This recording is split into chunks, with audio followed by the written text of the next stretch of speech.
pendahuluan ataupun mukadimah. Mungkin Datuk boleh kupas tajuk itu sendiri. Silakan Datuk. Assalamualaikum warahmatullahi. Alhamdulillah wassalatu wassalamu ala Rasulillah wa ba'd. Terima kasih Fadil Ustaz Syukri, sidang penonton yang dirahmati Allah. Sebenarnya sebelum Islam hadir ke dunia ni pun manusia sembelih dah, masyarakat Quraisy sembelih dah. Dan kalau kita tengok agama-agama lain pun dia tak makan macam tu juga, dia pun potong juga. Ya. Tetapi apabila Islam datang, sifat rahmat Islam, oleh kerana haiwan ni ciptaan Allah. Ya. Allah ciptakan haiwan yang boleh dimakan ini untuk Allah beri kepada manusia makan. Kerana Allah ini ciptaan dia, manusia kena bersyukur. Alam berkhidmat kepada manusia. Ya. Namun begitu manusia disuruh untuk santun dalam menggunakannya. Maka Nabi SAW kata, innallaha katabal ihsan ala kulli syai. Fa idza qataltum fa ahsinu qitlah. Wa idza dhabhtum fa ahsinu dhabhah. Falyuhadda ahadukum syafratahu wal yurih dhabihatahu. Riwayat Imam Muslim.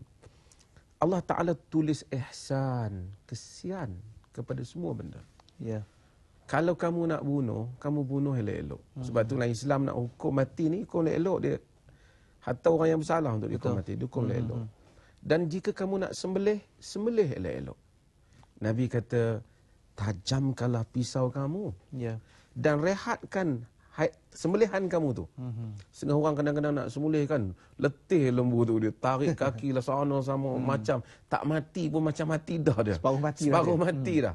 Nabi kata rehatkan dia. Sebab tu macam-macam cara lah kita boleh rehatkan. Kita nak tutup mata dia ke, kita kena pakar supaya dia nak rebahkan dia pun. Itu semua termasuk dalam sunnah. Kerana Nabi tak nak supaya kita buat ni macam kita bully dia sebelum kita nak mati. Sehingga dalam hadis yang diriwayatkan oleh Al-Imam At-Tabarani, diriwayatkan juga oleh Al-Hakim dalam Mustadrak. Hadis sahih. Nabi tengok satu orang asah mata pisau depan haiwan sembelihan. Nabi kata, aturidu antumitaha mautatain. Nabi kata, kamu nak bagi dia mati 2 kali ke? Hala ahdatta syafratak qabla an tudji'aha. Kenapa kamu tak tajamkan pisau kamu sebelum kamu rebahkan dia? Betul. Yang ni pergi tajam tempat lain. Itu pun menjadi banyak pengajaran. Kadang-kadang kita sembelih kawan dia tu di depan dia. So, dia sepatutnya kita jauhkan sikit dia. Nak menunjukkan nilai ihsan ada di dalam ajaran Islam tentang menguruskan haiwan sembelihan, haiwan korban. Dan kemudian nanti mungkinlah boleh kita pergi kepada research berhubung dengan bagaimana sembelihan yang tajam itu, kesan kesakitan dan seumpamanya. Satu perkara juga pada hari ini Datuk ialah kalau menjadi satu, kita kata, yang dibuat oleh orang Islam kita ini mengkaji dari sudut mengapa berlakunya penyembelihan. Dan dilihatkan juga maknanya kalau bukan cara penyembelihan, umpamanya satu kajian di Kanada yang dibuat di Jerman umpamanya boleh menyebabkan penularan penyakit-penyakit tertentu. Persoalan yang selalu saya fikir sendiri ialah, adakah kita bila kita letakkan sembelihan itu yang Datuk sebutkan tadi, kemudian kita pun mula mencari research yang dibuat oleh orang-orang barat, ataupun bagaimana pandangan Datuk dalam hal ini? Pertama, kita percaya apa saja yang Allah syariatkan kepada kita maslahah untuk kita. Ada kebaikan. Ini asas akidah kita. Tuhan tak berikan suatu hukum kepada undang-undang dan peraturan pada kita untuk kebaikan Tuhan. Tuhan tak perlu Allah.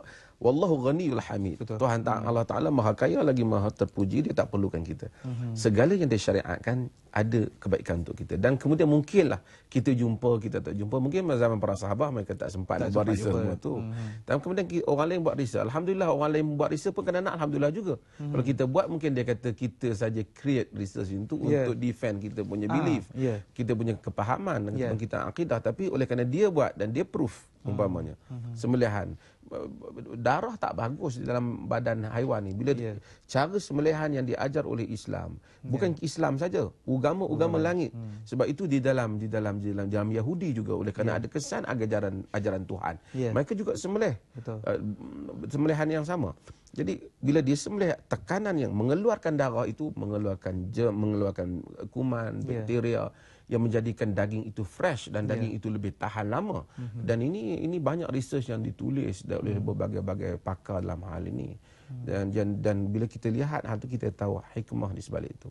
Dan satu lagi, bila sembelihan ni, kita sembelih Hongkong dia. Dia panggil wine pipe, the throat dan vessels of neck.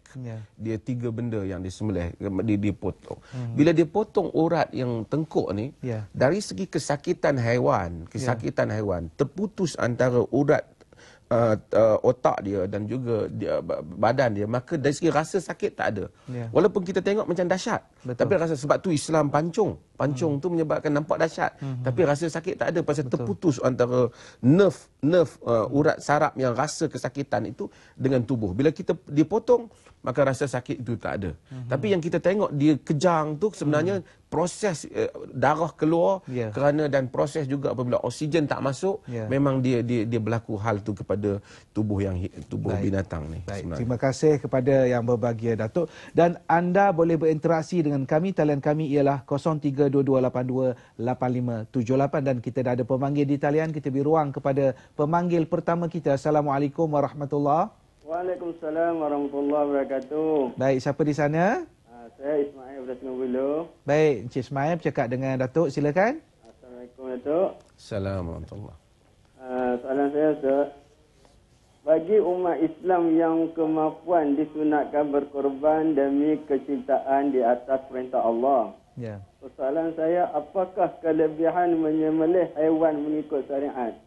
Minta pandangan Ustaz. Assalamualaikum warahmatullahi wabarakatuh. Silakan. Terima kasih. Allah sebut hal ini.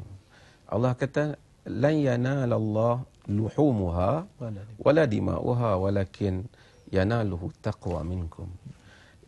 Allah tak mencapai kepada Allah. Allah bukan berhala-berhala macam Quraisy fikir sembah kena tumpah darah untuk berhala. Allah Maha Kaya, Maha Terpuji, Dia menciptakan segala-galanya. Daging dan darah tidak mencapai keredaan Allah. Yang mencapai keredaan Allah adalah taqwa. Sebab itu maksudnya mendalam. Mungkin kita tengok sebahagian sembelihan orang kaya, mungkin kita orang kampung tak ada duit, lembu dia beli biasa-biasa tapi cukup syarat. Lembu dia biasa je kita tengok. Mungkin orang yang ada duit, lembu dia hebat, macam lembu Australia, lembu New Zealand, dia mungkin mampu beli. Tengok dari segi fizikal lembu lebih hebat. Tapi Allah kata yang mencapainya taqwa.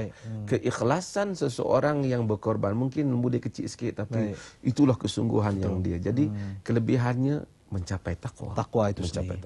Baik, jawapan yang baik daripada Datuk. Jadi insya-Allah kita akan lihat dulu tentang apa yang kita sebut sebagai penyertaan kuis kita dalam Salam Baitullah. Sama-sama kita saksikan. Perkembangannya, anda sahut salamnya.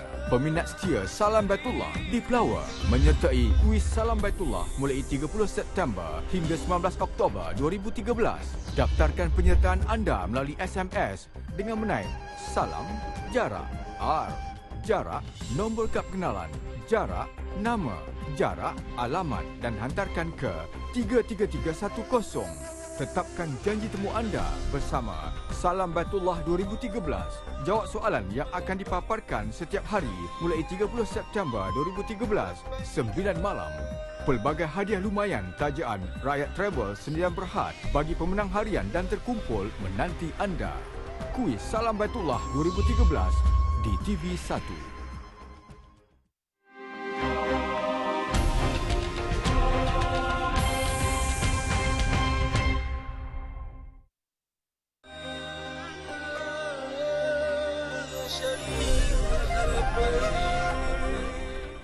Pembiayaan perumahan Aiman Zili Bank Rakyat. Pembiayaan sehingga 95%. Pembiayaan semula sehingga 80%. Tempoh pembiayaan sehingga 35 tahun. Pakej pembiayaan perumahan Aiman Zili. Pakej pembiayaan yang lebih kompetitif dengan memperkenalkan kadar terapung. Pakej yang menawarkan anda kemampuan untuk memiliki sebuah kediaman. Hubungi kami di talian 1300 88 12265. Nak sihat, generasi aktif hebat. Cekap bijak, cerdas dan kreatif. Kita nak sihat, pasti nak sihat.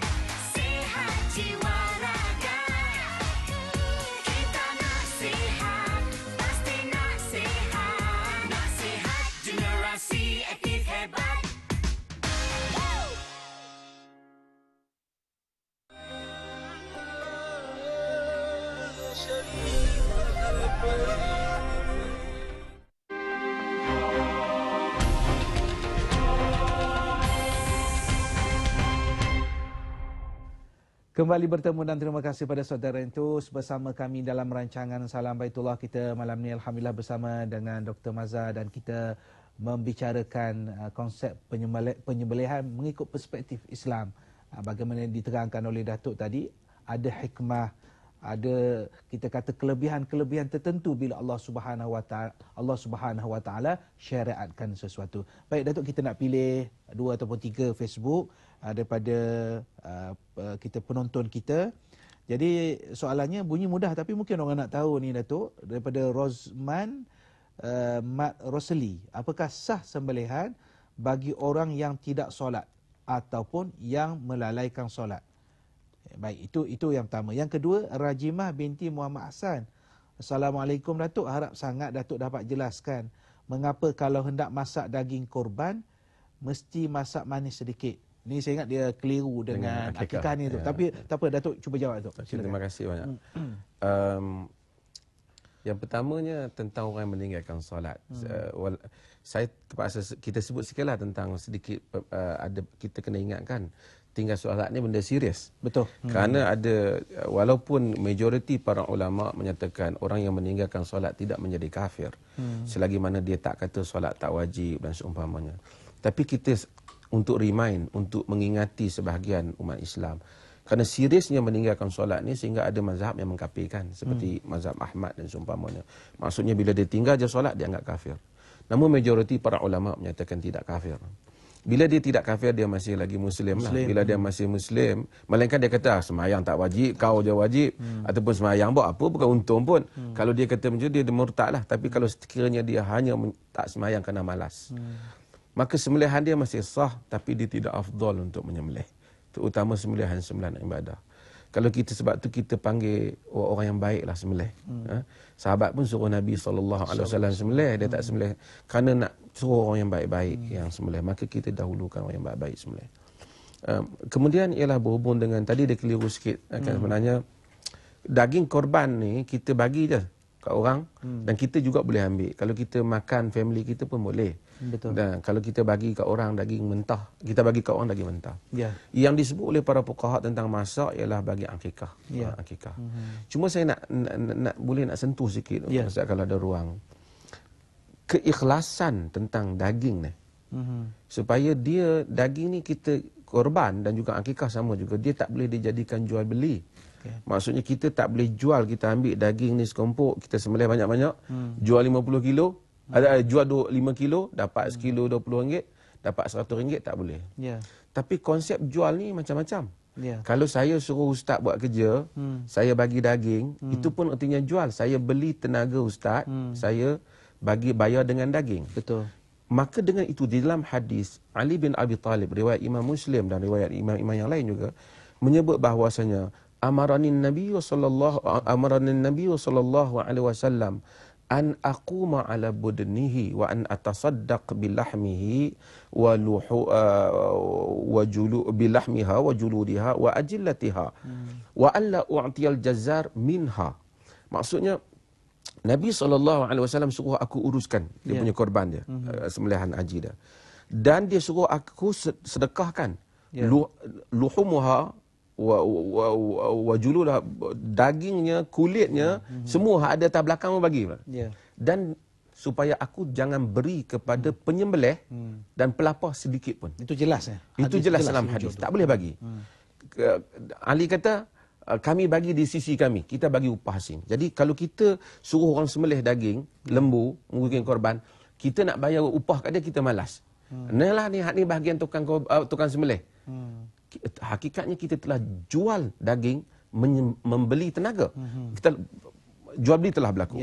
Sebab itu untuk mengelakkan hal itu, beri kepada dia duit upah sembelihan. Betul. Asing. Macam mana daging ni, macam mana orang lain dapat, tak apalah dia dapat. Kerana dia pun hadir masa sembelihan tu. Bukan faktor dia tu sebagai penyembelih. Bukan kerana dia penyembelih. Artinya kalau kita bagi kerana dia penyembelih, kita jual daging untuk dapatkan tenaga. Al-Imam Nawawi menyebut dalam mazhab Syafi'i dan selainnya menyebut, Nawawi kata dengan itu maka rosak korban.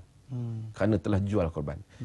keikhlasan itu penting. Sebab tu kalau kita nak ni, harta orang lapar pun kita bagi duit asing. Baik, terima kasih. Satu saya rasa pencerahan yang sangat penting sebelum kita berkorban nanti insya-Allah. Baik, seterusnya kita akan bersama dengan Fadli untuk mengikuti laporan terkini dari Makkahul Mukarramah. Untuk itu silakan Fadli.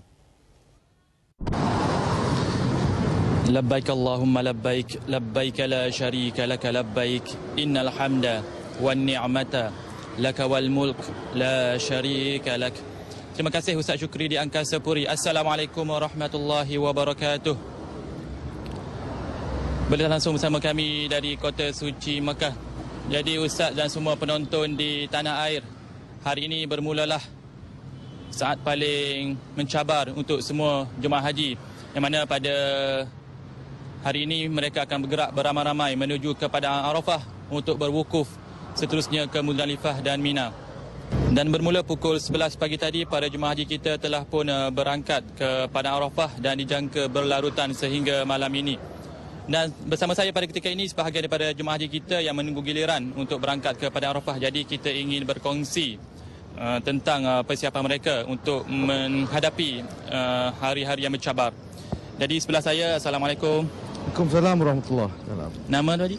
Muhammad Fauzi bin Zakaria. Jadi persiapan haji lah untuk berwukuf di Arafah dan seterusnya hari-hari tasyrik nanti. Persiapan yang telah kami lakukan adalah secara fizikal dan mental lah. Maknanya dia physically kita bersiap sedia dari pagi kesihatan kita, apa-apa yang perlu kita bawa. Secara fizikal dia barang-barang yang keperluan lah untuk dibawa ke sana. Okey, jadi itulah dia persiapan serta harapan para jemaah haji kita untuk mendepani hari-hari yang mencabar ini. Jadi bersama kita juga Mazlina Ismail telah pun bersedia bersama jemaah wanita. Silakan Mas. Terima kasih Fadli, dan bersama saya di waktu ini berada di salah satu bilik di maktab. Waktu ini jemaah haji wanita yang kelihatan sudah bersedia untuk bergerak ke Padang Arafah seketika saja nanti insya-Allah.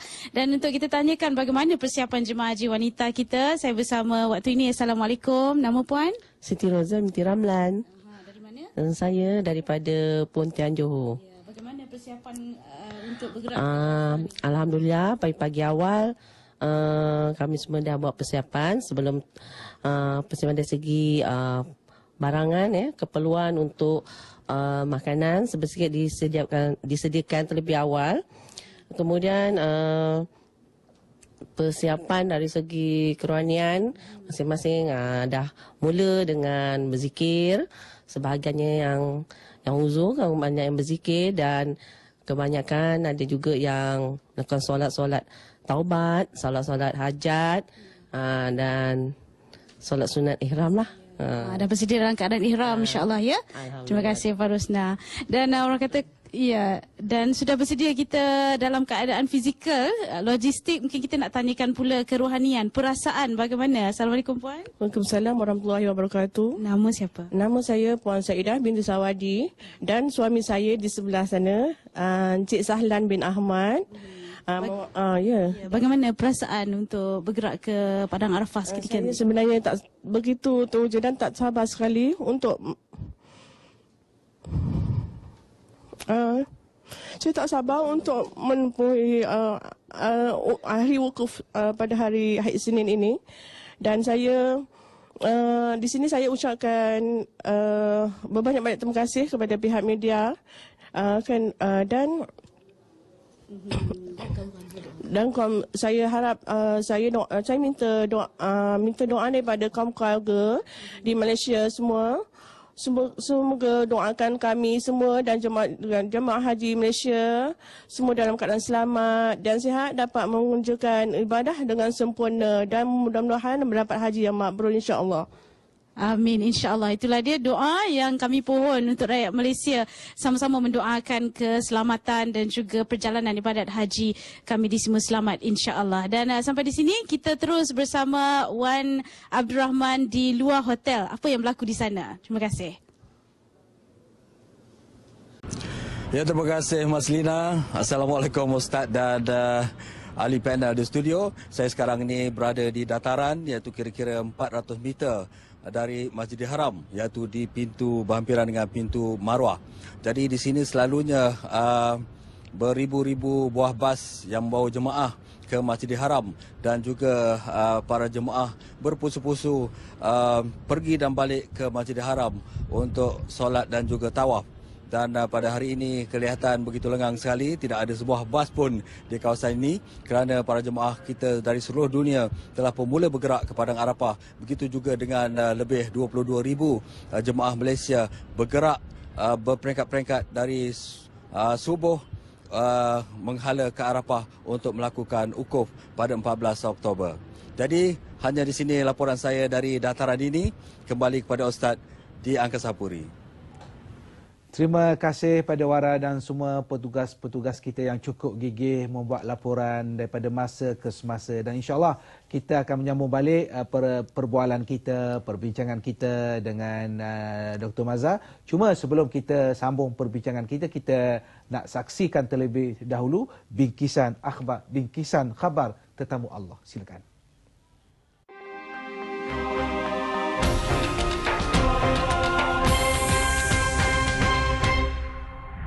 Saya ucapkan selamat Hari Raya Adha kepada semua kaum keluarga dan sahabat anda yang mengenali diri saya di Malaysia. Selamat Hari Raya. Mengucapkan selamat Hari Haji lah kepada semua penduduk di tanah Melayu, Malaysia. Terutama kepada keluarga lah yang berada di Melaka dan di Kedah. Ucapan selamat Hari Raya Adha, maaf zahir dan batin. Mudah-mudahan tolong doakan kami sini mendapat haji yang mabrur. Saya nak ucapkan selamat Hari Raya Aidil Adha kepada ibu bapa, saudara mara yang berada di Kota Pahat, serta anak-anak, cucu-cucu. Didoakan semoga semuanya di dalam sihat walafiat. Saya ucapkan selamat pada anak-anak saya, Zurina, Juliana, Masura, Obi dan Muhammad Azrul. Selamat Hari Raya dan menantu-menantu saya dan cucu saya.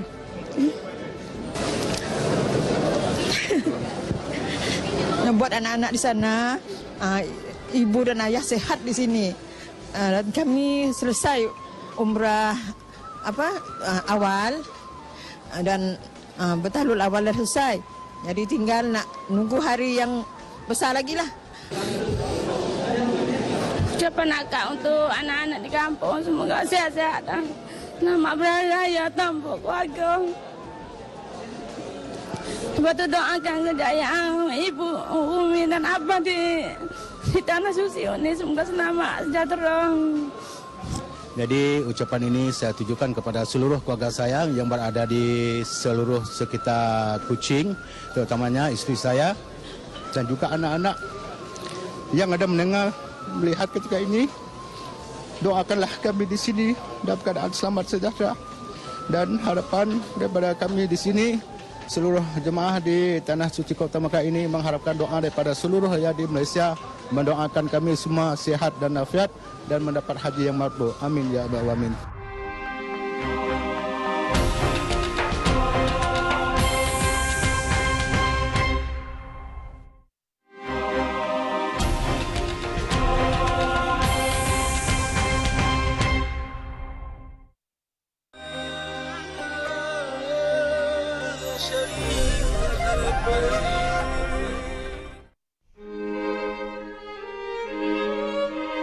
Rebate keuntungan sehingga 3%. Tiada charge berganda. Tiada yuran tahunan. Tidak membebankan keluarga. Memberikan anda ketenangan. Kad kredit iBank Rakyat. Saya mesti pilih Bank Rakyat, bank pilihan anda.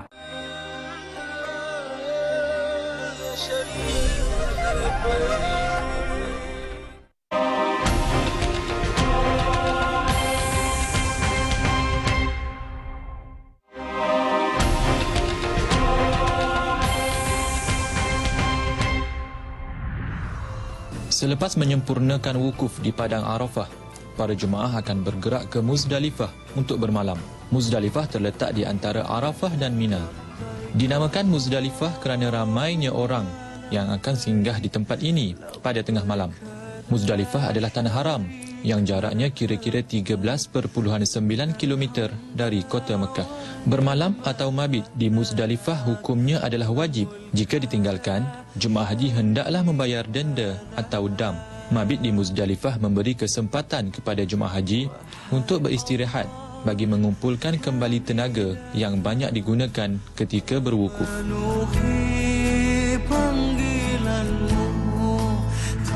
Jemaah haji berada Muzdalifah ini mereka disunatkan seperti sembahyang, sunat, bertombat, berzikir, bertalbiyah dan menjaga pantang larang ihram.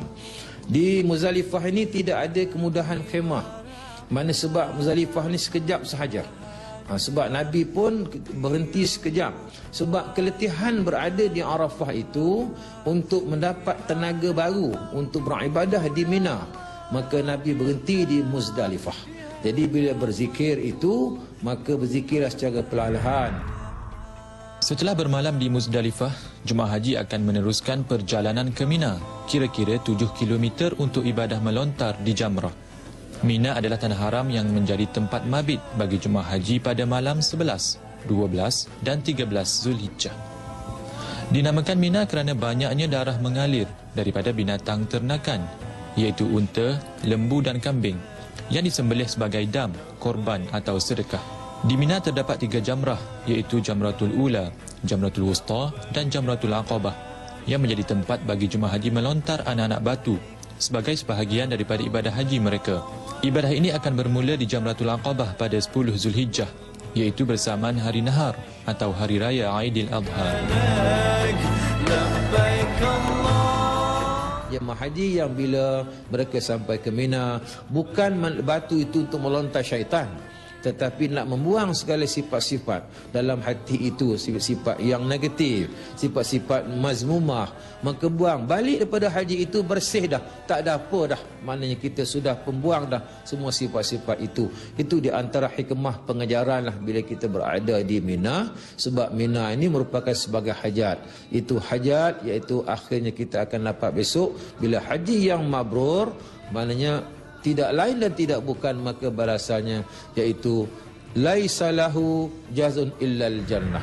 Jemaah haji akan terus berada dan bermalam di Mina pada 11, 12 dan 13 Zulhijjah atau dipanggil hari-hari tasyrik untuk melakukan ibadah melontar di ketiga-tiga jamrah. Bagi memastikan ibadah melontar dilaksanakan dengan sempurna, para jemaah dinasihatkan agar tenang dan tidak terburu-buru sehingga mengganggu jemaah lain. Setelah selesai ibadah melontar, barulah para jemaah akan bergerak ke Masjidil Haram untuk melengkapkan rukun haji iaitu tawaf, sa'i dan bergunting atau bercukur.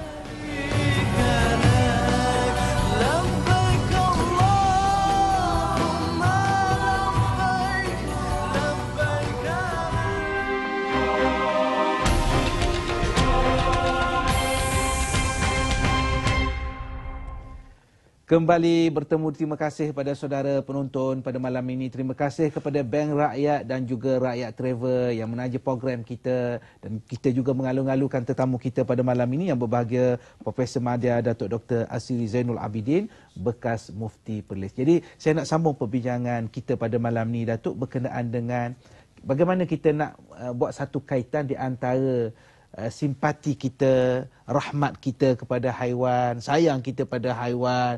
Tapi pada masa yang sama dalam musim korban ini, dalam Ayyamut Tasyrik ini, begitu banyak lembu-lembu, unta yang dikorbankan. Tapi Datuk, sebelum Datuk jawab, kita dah ada pemanggil lama di talian. Kita beri ruang kepada pemanggil kita terlebih dahulu dan insya-Allah Datuk akan kumpulkan jawapan nanti. Assalamualaikum warahmatullahi.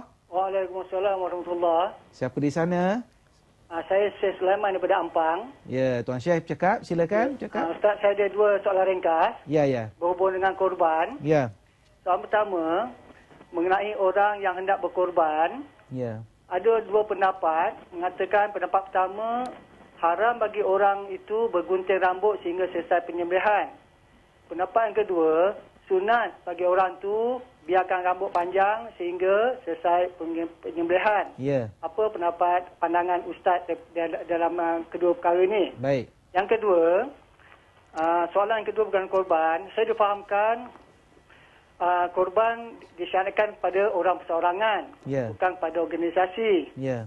Akan tetapi saya ada baca laporan bahawa ada beberapa kerajaan membelai pembelian beberapa ekor lembu korban untuk agih pada masjid dan surau. Baik. Adakah amalan korban ini menepati syarak? Baik. Sekian. Assalamualaikum warahmatullahi wabarakatuh. Waalaikumsalam. Terima kasih Tuan Syekh. Terima kasih. Datuk silakan. Terima kasih. Berhubung dengan potong kuku dan rambut, tidak ada yang kata haram sebenarnya. Ada pendapat yang literal di kalangan mazhab yang sebut kata tegas sangat hal itu, tapi majoriti menyebut tentang benda ini disunatkan supaya dia tidak memotong kuku dan rambut, kerana hadis kata fala ya'khudh bi sya'rihi wa dhafrihi, jangan dia potong rambutnya dan kukunya bagi sesiapa man yuridu an yudahhi, orang yang hendak berkorban. Cumanya para ulama khilaf, yang dia sebut khilaf tu betul lah, kerana yang kuku dan rambut tu balik kepada kawan yang nak korban ke binatang tu. Jadi berlaku khilaf.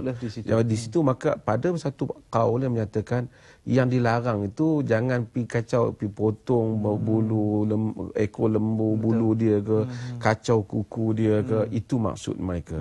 Satu lagi kata tak, balik kepada yang berkorban itu, maka dia tak boleh. Saya kata maka pada umumnya disunatkan supaya kita terima kaul yang disebut balik kepada yang nak buat korban, maka dia tak gunting rambut dia dan kukunya jika sekiranya keadaan itu tidak pelik baginya. Kalau dia ada kuku betul-betul panjang dah sampai duk tunggu 10 hari itu sampai nak pergi masjid orang tengok kuku dia, itu sudah menyanggahi nas yang lain supaya muslim berkemas dan seumpamanya. Tapi kalau kuku dia elok dan dia boleh tangguhkan dan rambut dia masih boleh ditangguhkan, maka dia tangguh kepada supaya dia rasa macam betul-betul korban dengan diri dia pun bersih, dan itulah hikmah yang disebut oleh sebahagian para fuqaha. Jadi dia boleh amalkan hal itu sebagai satu amalan sunnah. Yang berikutnya dia kata tentang syarikat yang tentang syarikat. Korban ni dia ada orang yang korban. Sebab tu kita seekor kambing seorang dan lembu untuk 7 bahagian. Kena ada orang. Jadi siapa yang nak korbankan tu? Syarikat bukan orang. Jadi tapi kalau tuan syarikat, kalau kata kita nama syarikat saya bagi 7 ekor.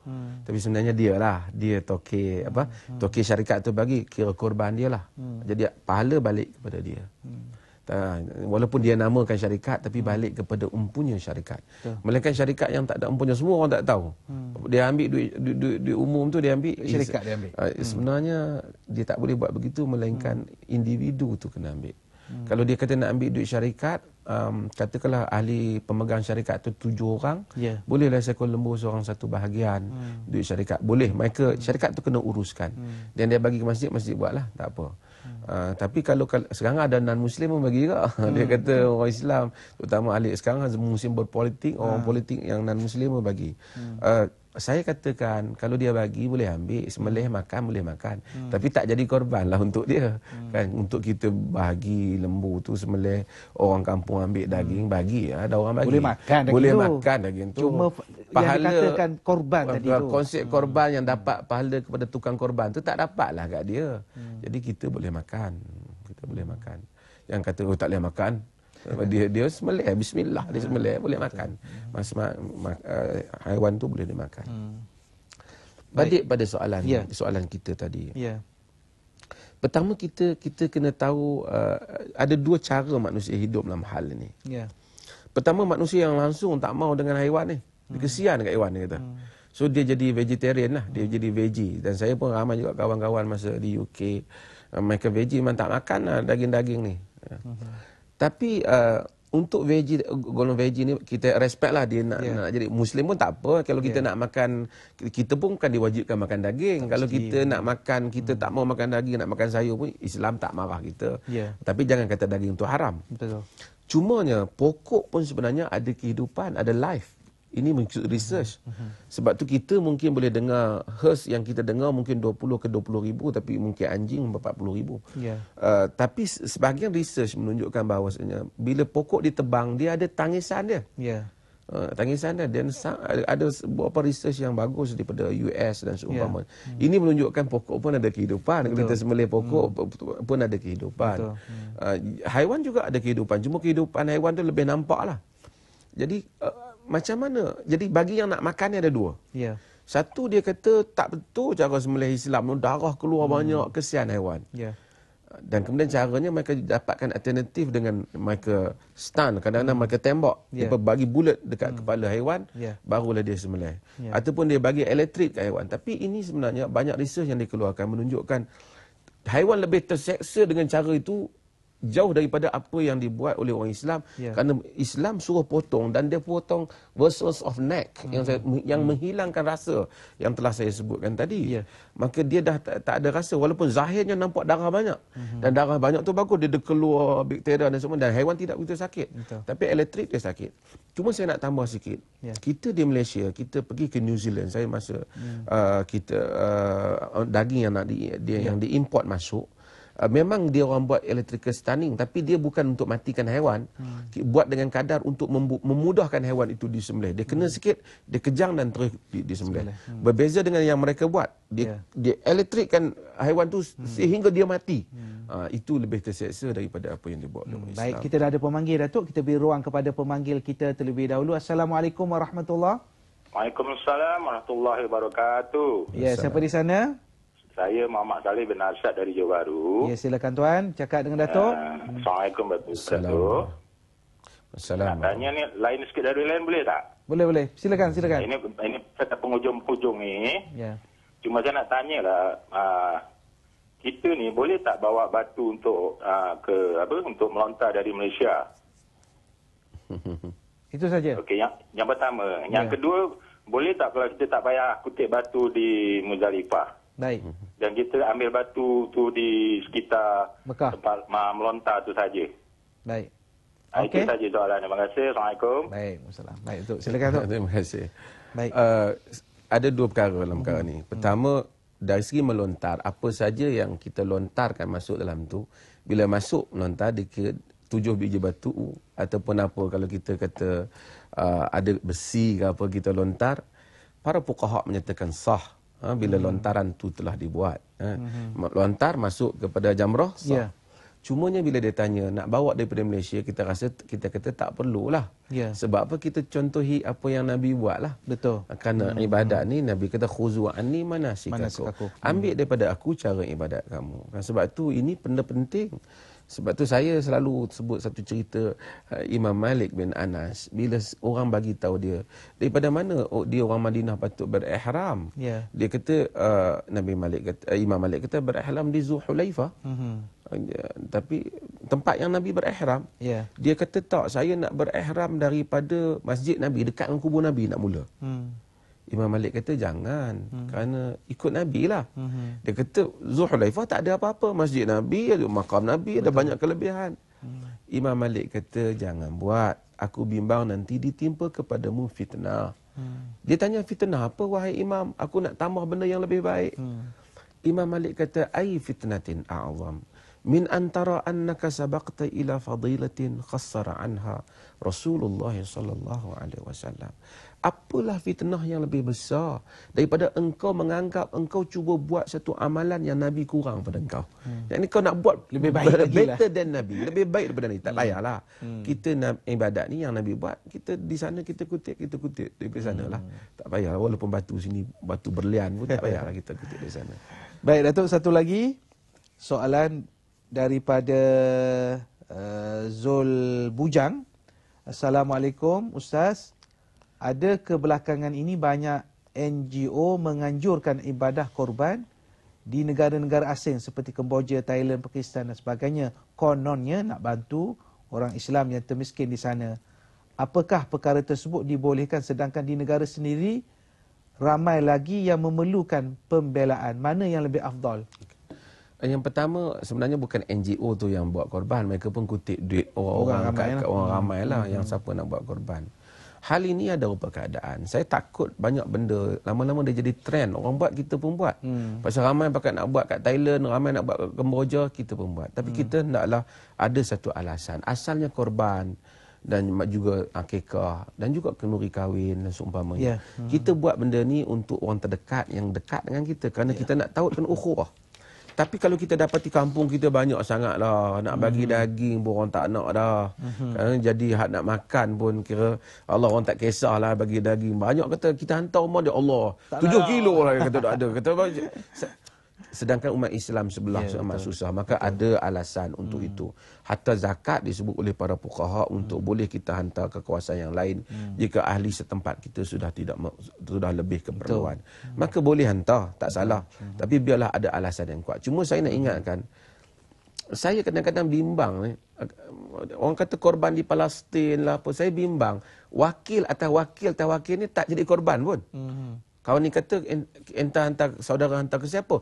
NGO ni kita tanya dia hantar ke siapa? NGO ni. Kita tak tahu siapa yang buat. Berlapis-lapis. Dan saya juga pernah pergi ke Gaza. Saya rasa banyak sangatlah isunya. Sebab tu Kemboja ke mana boleh buat tapi berhati-hati supaya pastikan betul-betul kesasaran. Baik. Terima kasih kepada yang berbahagia Datuk. Jadi insya-Allah kita akan sambung perbincangan dengan Datuk nanti. Cuma untuk waktu ini kita saksikan Kiblatku. Sama-sama kita saksikan.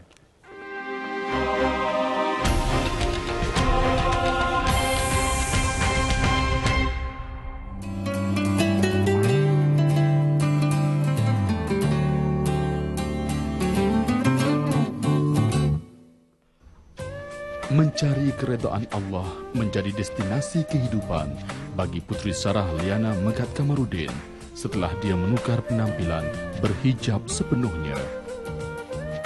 Saya rasa macam tak happy kan. Saya rasa macam ada benda yang tak cukup. Kira macam family okey, career okey, duit semua okey. Tapi still kita masih macam rasa ada sesuatu yang hilang. Kita rasa macam tak bahagia. Jadi lepas saya dapat keputusan, saya rasa macam nak tak nak, kita memang kena bertudung kan. Itu adalah wajib kita kena tutup aurat. Lepas Sarah pakai tudung, saya tanya Mama. Lepas saya selalu main-main. Saya tanya Mama cantik tak saya pakai tudung? Mama kata cantik anak Mama pakai tudung. Lepas saya cakap okey dah Sarah pakai tudung. Lepas tu Mama ingat Sarah main-main. Lepas tu besoknya saya terus pakai betul-betul dan hari-hari seterusnya. Jadi dia tahu okey Sarah memang serius. Dan dia sukalah dengan perubahan tu. Inilah erti kekuasaan Allah. Apabila kun fayakun disebut, tiada siapa yang mampu merubah. Meskipun dalam mengemudi nurani ke arah kebaikan, Puteri Sarah sering diikat dengan pelbagai dugaan. Bagi Sarah, apa nak cakap, Sarah tak kisah. Yang penting sebenarnya niat kita yang nak berubah, kita yang nak berhijrah antara kita dengan Allah. Benih iman yang menyusup jauh ke benak hati menyebabkan sisi muslimah Puteri Sarah tidak begitu selesa meneruskan kerjayanya sebagai pelakon. Walaupun pakat anak sulung dari 4 beradik ini masih lagi diperlukan dalam industri seni tanah air. Memang Sarah dengar juga ada orang kata lah kan, kalau kita tak pakai tudung kita tak akan dapat banyak offer, kita tak dapat banyak job. Tidak, sebenarnya itu tidak. Kalau sebenarnya bergantung pada diri kita sendiri. Kalau kita berfikiran positif dan kalau niat kita betul, kita bekerja kerana Allah, sebab kita nak cari rezeki yang halal, insya-Allah Allah akan tolong. Tak kisahlah kita berlakon ke kita buat apa pun kan. Tapi macam Sarah rasa kalau Sarah dah berhijab, lepas tu Sarah nak berlakon lagi, macam Sarah rasa memanglah kita boleh berlakon still macam watak kita sama kan. Tapi kalau macam nak berlakon watak suami isteri ke adik-beradik macam pegang-pegang tu, Sarah tak berapa sangat rasa macam tak nak. Sarah tak nak lah. Bagi Puteri Sarah, hijrah itu adalah pengorbanan. Walaupun berat membuat keputusan yang telah menjadi sebahagian daripada darah daging, tetapi demi memelihara benteng iman yang baru dibina, Puteri Sarah sanggup berkorban apa sahaja.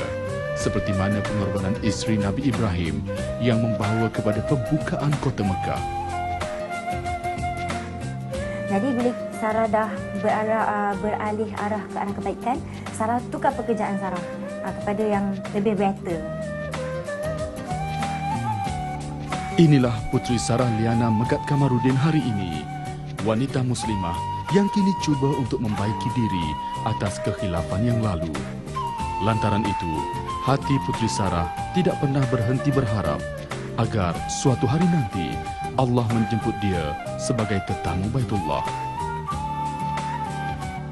Sarah teringin juga nak pergi umrah, nak cuba kan. Tapi Sarah tak berkesempatan. Tapi kalau Sarah dapat pergi, Sarah memang nak berdoa lah supaya lagi Sarah nak tingkatkan lagi kebaikan Sarah kan. Sarah betul-betul nak, memang Sarah 100% lah nak ke arah kebaikan, dan Sarah nak yang cakap kita solat kita semua cukup, tapi kita nak merasai nak solat dekat Mekah apa semua kan, kita teringin nak merasai. Jadi itulah kalau ada peluang tu memang Sarah nak. Semoga jalan kehidupan yang dipilih oleh Putri Sarah Liana akan diberkati sentiasa. Kerana yang dijanjikan oleh Allah, berjayalah orang yang menjadikan dirinya yang sedia bersih dan bertambah-tambah bersih dengan iman dan amal kebajikan.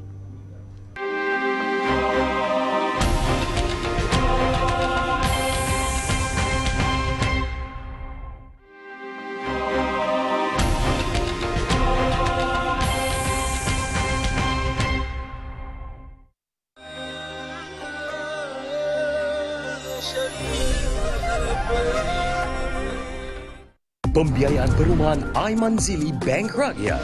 Pembiayaan sehingga 95%. Pembiayaan semula sehingga 80%. Tempoh pembiayaan sehingga 35 tahun. Pakej pembiayaan perumahan Aimanzili.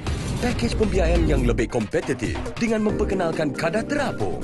Pakej yang menawarkan anda kemampuan untuk memiliki sebuah kediaman. Hubungi kami di talian 1300 88 12265.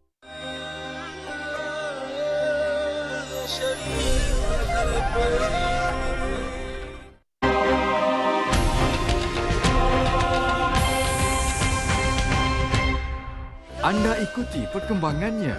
Anda sahut salamnya. Peminat setia Salam Baitullah di Pelawar menyertai kuis Salam Baitullah mulai 30 September hingga 19 Oktober 2013. Berikut adalah soalan untuk hari ini. Untuk menjawab soalan harian, hantarkan SMS Salam Jara H Jara pilih sama ada jawapan A, B atau C dan hantarkan ke 33310. Pelbagai hadiah lumayan dan menarik menanti anda.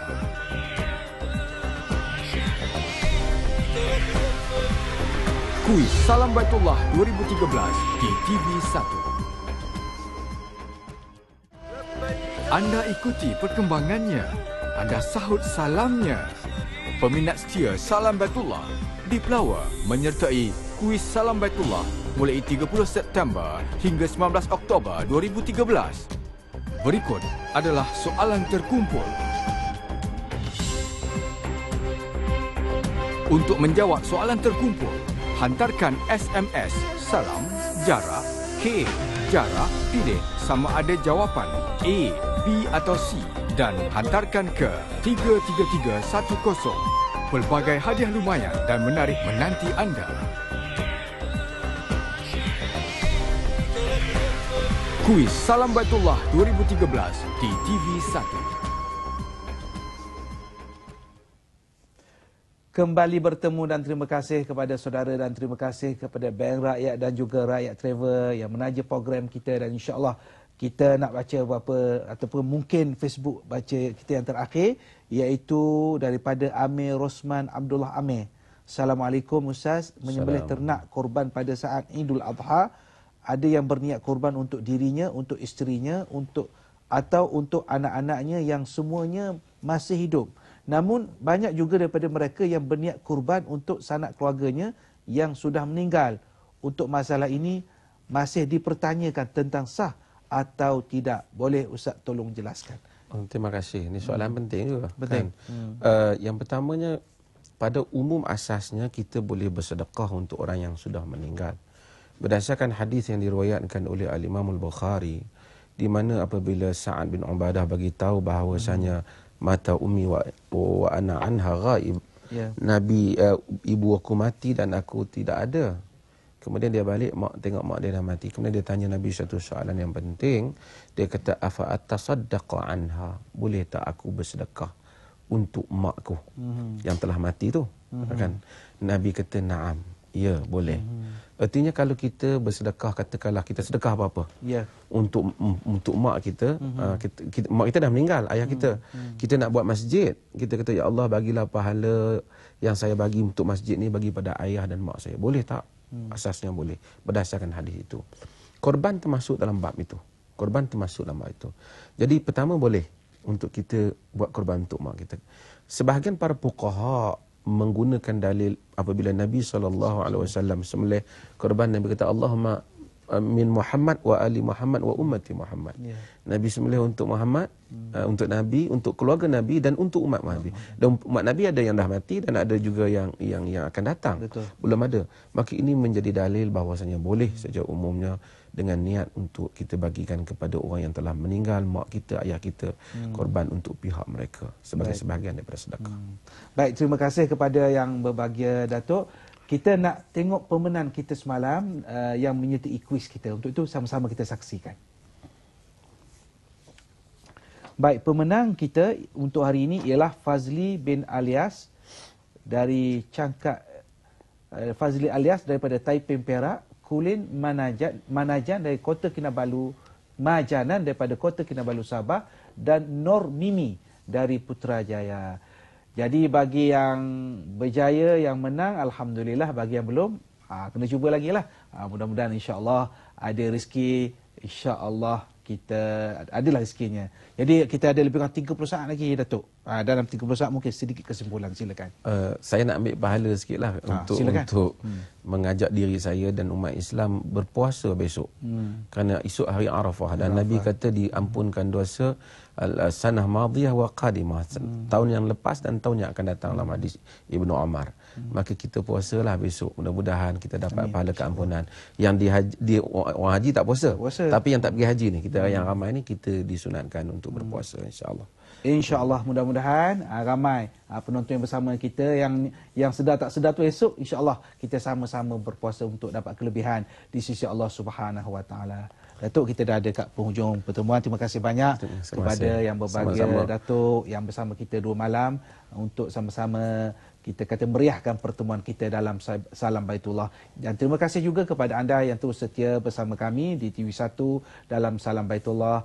Dan terima kasih juga pada Bank Rakyat Travel yang alhamdulillah bersama dengan kita menaja rancangan ini. Dan jangan lupa pertemuan kita pada malam besok, insya-Allah kita akan berbincang, kita apatah lagi kita berada pada malam raya. Jadi insya-Allah bersama kami jam 9 malam besok, insya-Allah sempena Idul Adha ataupun istimewa Idul Adha pada malam besok. Jadi salam kasih sayang.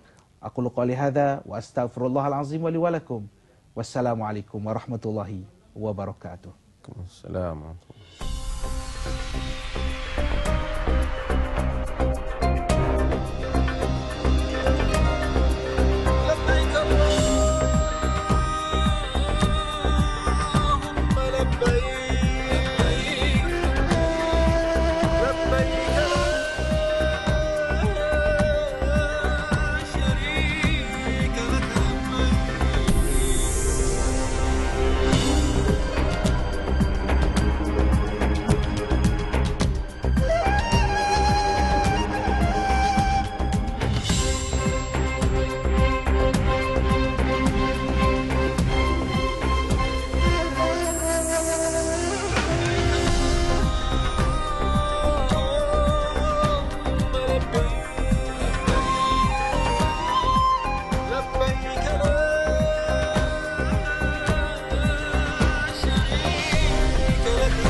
Rancangan Salam Baitullah itu tadi dibawa khas oleh Bank Rakyat, bank pilihan anda. Anda ikuti perkembangannya. Anda sahut salamnya.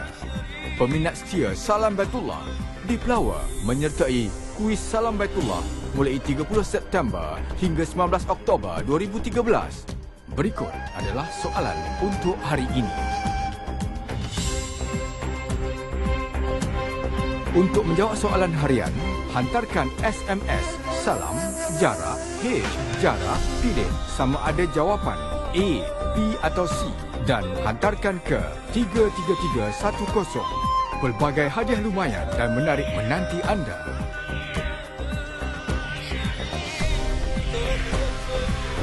Kuis Salam Baitullah 2013 di TV1.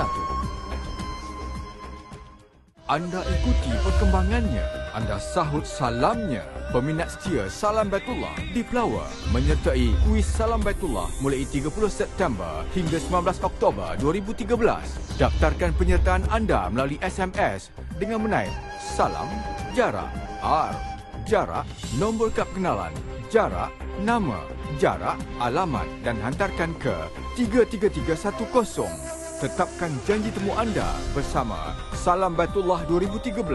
Jawab soalan yang akan dipaparkan setiap hari mulai 30 September 2013, 9 malam. Pelbagai hadiah lumayan tajaan Rakyat Travel Sendirian Berhad bagi pemenang harian dan terkumpul menanti anda. Kuis Salam Baitullah 2013 di TV1.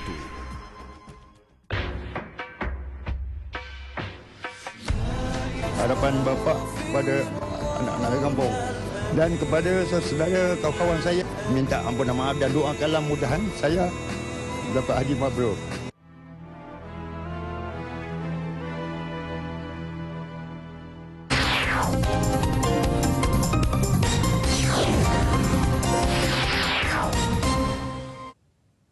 Salam sejahtera dan salam satu Malaysia. Kediaman Menteri Besar Perlis Azlan Man di Bukit Persekutuan Kuala Lumpur mengalami kerosakan dalam satu kebakaran malam semalam. Ketika kejadian, beliau dilaporkan tidak berada di kediaman tersebut. Menurut Komander Operasi Zahari Muhammad, ketika kejadian terdapat 3 atau 4 orang penghuni yang dipercayai anak Azlan berada di dalam kediaman terbabit. Pihaknya menerima panggilan pada pukul 10.43 malam tadi. 10 minit kemudian, 5 buah jentera penyelamat dengan kekuatan 53 anggota dari Pantai Baharu, Hang Tuah, Sentul, Seputih dan Taman Tun Dr. Ismail dikejarkan ke tempat kejadian. Api dapat dikawal dalam masa 1 jam. Api marak daripada bahagian tengah, tingkat 1, tingkat atas. So oleh kerana struktur rumah ni lantai dia lantai kayu. So berlaku merebakkan. Punca kebakaran masih dalam siasat. Pengerusi Badan Perhubungan UMNO Negeri Datuk Seri Mustafa Muhammad menyifatkan insiden yang berlaku sepanjang proses pemilihan sayap parti itu kemarin hanyalah isu biasa. Ini berikutan pemilihan kali ini menggunakan sistem baru Badan Perwakilan Pemilih Electoral College dan diadakan serentak di seluruh negara kemarin. Sudah pasti ada beberapa isu teknikal yang dibangkitkan, termasuklah ada perwakilan yang tidak ada namanya dalam senarai. Kertas undi yang tak cukup. Ini isu-isu antara isu yang telah bawa ke pengetahuan saya. Kita rasa ini adalah isu-isu kecil sajalah, kerana pilihan raya ini kali pertama kita buat secara besar-besaran dan kita jangka memang ada masalah. Apapun semua sudah berjalan dengan baik. 14 bahagian sayap sudah memilih ketua masing-masing dan siapa-siapa ada masalah hendaklah kemukakan masalah kepada Jawatankuasa Pemilih. Beliau berkata demikian selepas merasmikan sepenuhnya lorong Jabatan Kedua Sultan Yahya Petra di Kota Baru. Turut hadir Pengarah Jabatan Pembangunan Persekutuan JPP Kelantan, Datuk Makhtar Mustafa serta Pengarah Jabatan Keselamatan Jalan Raya JKJR Yusri Ahmad Yusof.